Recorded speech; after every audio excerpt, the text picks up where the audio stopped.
Hello, yo, we're back with another video, and this time it's about Sneako. So apparently, on the 8th of May, he was banned from Australia for life. And it makes you wonder, because I grew up, I kind of grown up on YouTube, and YouTube is one of those places where at the start it was a place where people just messed around, made videos, had a bit of fun. But now, YouTube is like determining your character and perception in the world. Depends how big you are. A lot of people don't seem to realize that right now. They're just on YouTube making videos. Some people monetize, some people aren't. But they don't see that it looks. If you are a person of a name and you go to certain countries and you have a certain following, a certain amount of followers in the millions, they're gonna look at you and think, we don't want someone like you. It depends what you're saying as well. If you're ISO speed, you're fine. At one point he was a villain. At one point, for a while. For a while he was a villain. But ISO see he's back in the good books, in the good graces of the world. And then he was young. But when you're older and you have certain characteristics, when you're a bit too controversial and you have a big following, you could get yourself banned from certain countries. So let's have a look. Now, Home Affairs Minister Tony Burke has serious questions to answer tonight after American streamer known as Sneako, a man recorded praising Hitler, pushing anti-Semitic bio and being banned from major social media platforms, was given a visa to enter Australia. This is the same government that has blocked Israel. Let's be clear. I don't think they knew he was Sneako. I don't think he goes under the name Sneako, so they gave him the visa under his government name, so they would never have known it was him applying for the visa. They would have saw the name and thought, okay, let's let this guy through. I think it's afterwards when he started being in the country and hooking up with certain controversial figures. Then they realized, whoa, this is the guy we let in the country and gave a visa to? Whoa. We made a mistake here. Israeli figures like Simcha Rothman, Hillel Fuld and Ayelet Shaked from coming here. Yet somehow, this extremist man, along with others, has made it through the visa vetting system and is now travelling the country. And it gets worse. One of the first people Sneako met with here was Ahmed Harachi, known as the Muslim Undertaker. He's the father of a convicted ISIS terrorist, Buran Harachi. Buran is currently serving 34 years in Goulburn Supermax for offences including a horrific racial attack on a white Australian ex-soldier in prison. He carved the ISIS slogan, eye for eye or E for E, meaning eye for eye, into his victim's forehead with a razor after waterboarding him with hot water and breaking his sternum. The images are online and they're horrific. Now, to be clear, there's no suggestion of any wrongdoing by his father, Ahmed, for actions that from his son, with whom he says he lost contact a long time ago. But when someone with Sneako's history lands in Australia, Australians are entitled to ask who he's meeting, what he's doing here, and why Tony Burke's department let him in at all. Now, my understanding is that Tony Burke's office is reviewing the decision, but no outcome yet. Well, joining me now to discuss is Liberal Senator Dave Sharma. Dave, great to see you. Thank you for being here. Good evening. Now, the hypocrisy compared to the mainstream Israelis who've been cancelled is quite staggering. It's staggering. I mean, Tony Burke and his department and his office seem to vet every former Israeli member of parliament or prominent Israeli public figure that comes here, and they've got an opinion on them and they take an active decision whether to issue them a visa or not.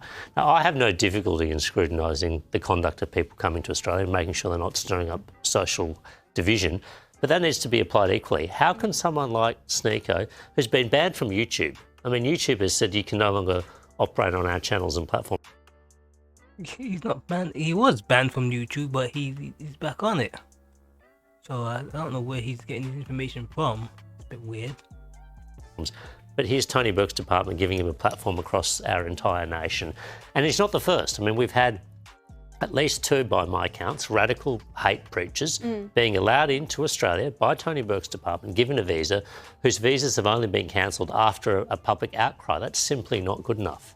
Mike Pizzullo was on the show last night, and he said that he thought that the intelligence division within Home Affairs had been dismantled. Do you think this needs to be examined to see whether that's true, or whether the current visa vetting process is just failing? Well, I'm just not sure if they seem to work if you apply for a visa from Israel, the intelligence division at Home Affairs seems to do its job, right? Why is it not being used to target people coming from other areas with equally or potentially more abominable views? I mean, I think this is a question of priority and direction from the minister. He's got a vast department. The Home Affairs department is vast. It seems to be able to do its job properly in some situations. Why is it continuing to drop the ball in these sorts of scenarios? Although That's what Sneako has to say about this. I was issued a lifetime ban from Australia, and I'll detail why. They gave me a lot of reasons. So it's pretty funny that that's my life. But I didn't even stream there, and I got a lifetime ban. That is true. The media did this whole outrage. I didn't even stream there. I was just existing. I was just chilling. I'm just chilling. I just was there existing. I didn't stream. I didn't do anything. I made some vlogs out there. You guys seem to like it, with the Muslim undertaker, detailing funerals. And then I get banned from Australia. And I'll show you. I'm going to read all of this stuff. There's, they gave me, I don't know if I could show the whole email, because they did say certain things. I don't want to get sued or whatever, but it's basically called a character ban. So I didn't commit any crimes. I'm not a criminal. I've never been convicted of a crime, but they gave me a character ban. So my character is not fit for Australia to issue. So they revoked my visa, and they said, you can't come back. You cannot come back to Australia. So there you go. Well, I saw a kangaroo, and I saw the Opera House, so I'm good. I don't really need to go back. I got to meet Eddie. Shout out to Eddie, the CEO of Kick. That was great. I'm not going to slap the steak logo in the corner. Not going to do that. He didn't ask me to, but it was a good talk. And I met some other employees. I played them in ping pong. I beat them. I won. There was a Patreon vlog. Maybe you guys saw some of that. I reckon you could slap the steak logo. It'll get you unbanned from Australia. Come on, mate.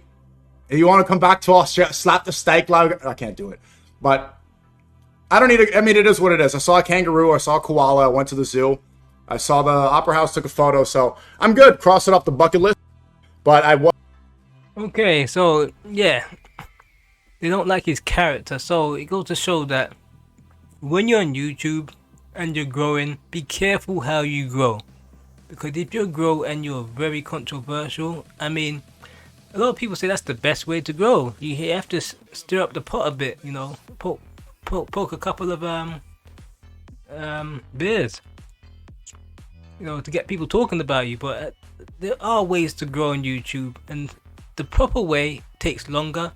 The quicker way is being controversial, being outrageous, and everyone talks about you, and people say, hey, this guy's doing this on stream.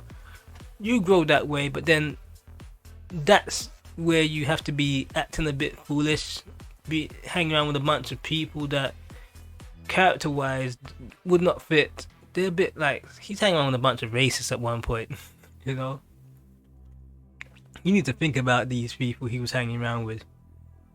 It's not really good when you're seen around these people. They think you know them. He does know them. And it's a character ban. They just didn't feel like he fitted the country. And they don't want to feel like they are accepting him and his views in the country when they're not. They don't agree with some of the things he's been saying online and doing. And yeah, YouTube, be careful what you do on YouTube. It is affecting people's real life. And now he's banned from going to Australia for life. For life. He can never go there again. Imagine that. Imagine you had to take a flight and you had to stop off in Australia. It's like, oh, you can't go there. It's crazy, but that's the way things are going these days, man. YouTube is becoming very, very, very important in people's daily lives. To a point where people don't realize that the things you do on YouTube can affect the outcome in the world. Online is becoming, it's merging with the real world. At one point, you'll be online, you'll be doing some stupidness. Like, let's say Keemstar, when he started YouTube, he was doing some outrageous stuff. Outrageous. And he didn't see it as anything but just joking around. Because he was just joking around. If he were to do that stuff now, people would look at his character and be like, we don't want you representing us or doing anything. You know what I mean? That was the early days of YouTube. Now, these days, you need to really be conscious of what type of content you pull out there. Otherwise, you will get banned. Anyway, like, subscribe, and I'm out.